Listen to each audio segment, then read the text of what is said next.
One of the biggest sci-fi films of the fall comes to us from the director of Rogue One and 2014's Godzilla, Gareth Edwards.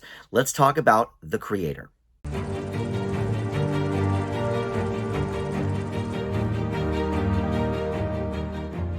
Hey guys, Dan here. This is Dan Reviews It. Welcome to my spoiler-free review for the new film, The Creator. This is in theaters right now, and it is an original piece of work. The director, Gareth Edwards, co-wrote it with Chris Weiss, so it is not, dependent on any other intellectual property, although it is sort of generic in many ways, so we'll sort of get into that. But it's not based on anything existing, so for all intents and purposes, it is an original film. But before we launch into the specifics of it, let me welcome you into Dan Reviews It. Thank you for finding this video. We've got a ton of great movie and TV reviews for you to check out. I try to post something new just about every day, so a lot to check out always on the channel. And please consider subscribing down below, or comment, like this video, share it on your socials. All that stuff, of course, does help the channel out. All right, so The Creator. Now, I will say immediately, I did not love Rogue One. I know Rogue One has a lot of fans out there, but to me, the all the posters say, from the director of Rogue One, that does not entice me personally about this movie. But from the couple of previews I saw, I don't usually watch previews, but in the IMAX screening of Oppenheimer I saw, I sat through the previews because I wanted to get a good seat. So I did see this there. I was like, okay, this looks pretty cool. And one of the movies my nephew too, I think, had a preview for it as well. So anyway, I've seen the preview and I was like, okay, this actually looks pretty cool. The conceit is fairly basic. So we're in, a distant, or I don't know how distant the future is, really. I'm not sure if they ever really say, but there's a war between the human race and AI. We've seen this many, many times before. But this movie specifically follows the John David Washington character, who is Joshua Taylor, a military sergeant and operative for the Army of the U.S., as he is trying to track down the creator who has developed this, mysterious weapon that could end the, all of mankind and the planet and all of this. So John David Washington, first of all, I've never seen him sound so much like his father Denzel. I mean, right from the opening start, he's in bed, so you don't really see his face. It's kind of obscured. You just hear him. And if you weren't paying attention, you would swear it was Denzel. So, but look, I like Denzel. I do like Denzel, but I like John David Washington as an actor. We've seen him in, a few pretty big roles over the last few years, and he always delivers. He definitely has, maybe not quite up to speed with his father's acting abilities yet, but who knows what the future could bring for this actor. I think he's got a bright future ahead. But I think the real, game changer here in terms of the acting is Madeline Una Voiles. She is a newcomer, but she plays Alfie, who is a robotic simulant, and she can kind of do this thing with her hands that sort of can control technology around her. But the two of them, find each other and kind of team up. She's great.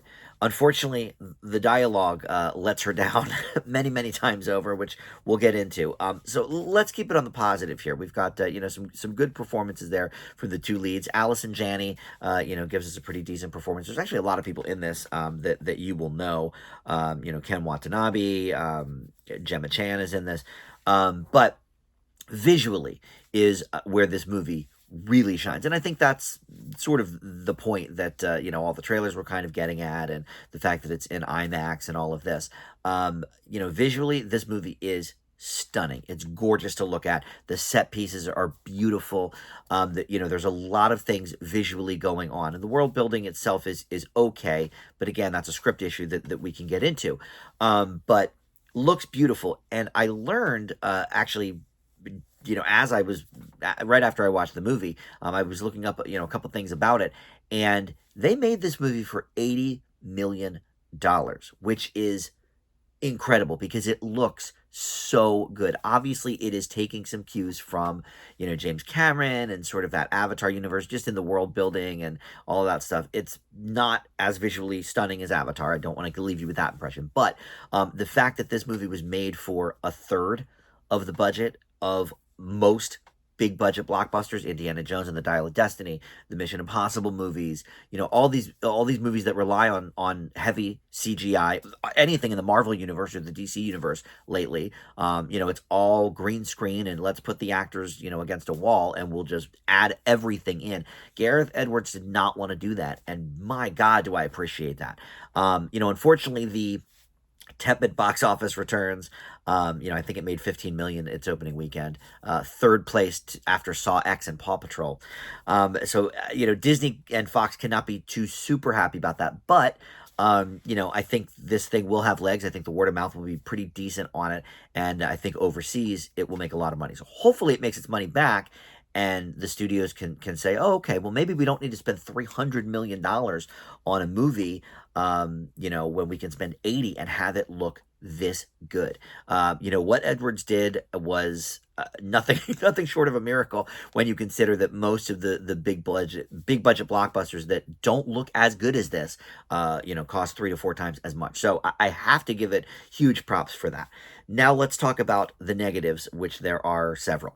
Number one, the story is, pretty generic. How many times do we see the man versus, robot, AI, whatever kind of stuff? All right, but I can give it a pass for that because, man versus machine has sort of been a sci-fi trope for, forever, right? So I'll give it a pass for that. It's in the dialogue that really starts to fall flat, and well, the script in general, because it's not just the dialogue; it's the weak character development. We don't ever get a lot of development from any of the main characters. And Alfie is a robot, so, can we really expect too much? But they feed her these horrible lines to say. And unfortunately, a lot of it did come from Alfie, and it's to no fault of the actress, because when she needed to emote in a scene, even as a robot, she was able to do that actually pretty well. That part was great. She's a good actress, but the character development is almost non-existent here, and as a result, any emotional moments that we were supposed to feel, they didn't happen for me.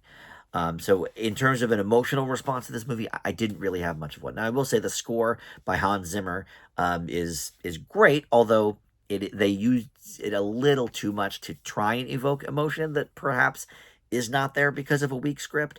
So that definitely doesn't help.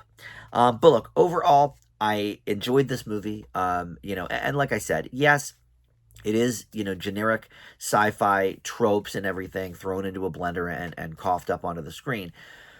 So I can't say, this is an original movie, but in terms of something, without characters that we know and whatever, it is, pretty immaculate what they were able to pull off here, for the smaller budget. But a lot of mistakes, I think, and missteps in the script portion. So I leave The Creator with a B minus. It would have been a C plus though, but because they did it on such a small budget, I have to give it a little bit of credit for that. So I will leave it with a B minus. Enjoyable enough, but pretty safe overall in terms of the dialogue and the plot and everything. But visually stunning. So, all right, check that out in theaters now, and that'll do it for Dan Reviews It. Thanks so much for watching. We'll see you next time.